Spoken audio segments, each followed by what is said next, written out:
حضرت مولانا محمد عمر پالنپوری صاحب رحمۃ اللہ سے ڈاکٹروں نے سوال کیا کہ حضرت آپ کہتے ہیں کہ قبر میں سانپ بھی موجود ہے، بچھو بھی موجود ہے، حالانکہ ہمیں تو نظر نہیں آتے.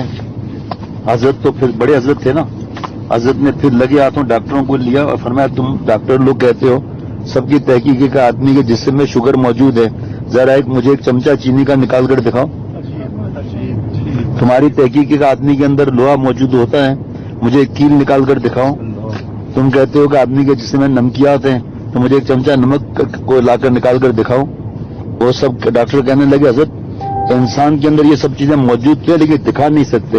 فرمایا اسی طرح قبر میں سب کچھ موجود ہے لیکن دکھا نہیں سکتے. اگر دکھا دیں تو سب کی دوڑیں لگ جائیں. واہ، آپ صلی اللہ علیہ وسلم کا فرمان بالکل برحق اور سچ ہے. قبر کا معاملہ بالکل برحق اور سچ ہے، لیکن اللہ تعالیٰ نے قبر کے عذاب اور ثواب پر پردہ ڈال رکھا ہے.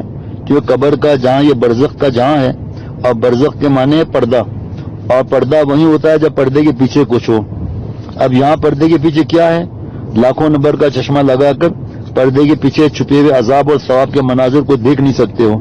جب تک آقا دو عالم فخر دو عالم صلی اللہ علیہ وسلم کے فرمان کی محبت اور حقیقت کا چشمہ نہ لگائے، کیا ماننے کے لیے اتنا کافی نہیں ہے کہ اللہ تعالیٰ کے پیارے حبیب صلی اللہ علیہ وسلم فرما رہے ہیں قبر جنت کے باغوں میں سے ایک باغ ہے یا جہنم کے گڑھوں میں سے ایک گڑھا ہے. اب ہمیں بظاہر تو مٹی کا ڈھیر نظر آ رہا ہے، ایک اللہ تعالیٰ کے پیارے حبیب صلی اللہ علیہ وسلم کے فرمان کی محبت کے چشمہ لگا کر دیکھیں گے تو مومن کے لیے جنت کے باغوں میں سے ایک باغ نظر آئے گا. اور کبھی اللہ تعالیٰ ہمیں کمزوروں کے ایمان کی تقویت کے لیے پردہ اٹھا دیتے ہیں، کسی کے ثواب سے پردہ اٹھا دیتے ہیں اور کسی کے عذاب سے پردہ اٹھا دیتے ہیں کبھی کبھی. سبحان